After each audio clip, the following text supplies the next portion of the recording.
How to find Netflix username and password. Hello everyone, I am Bishakha and welcome to our channel Create, Login and Delete.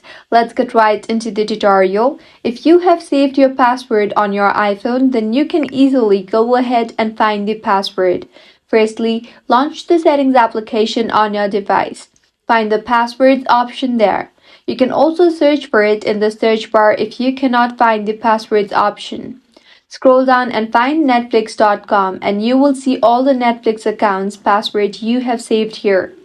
Tap on that and here you will be able to see your username and your password. If you want to find the username and password from Netflix application itself, then firstly open the Netflix application on your device and tap on the three lines you see on the top right of your screen. You will see the option for account there. Tap on that and now you can see the username. However, to see the password, you will have to reset or change your password as you cannot directly see the password from the app itself. If you find this tutorial helpful, do subscribe to our channel. Thank you for staying with us until the end.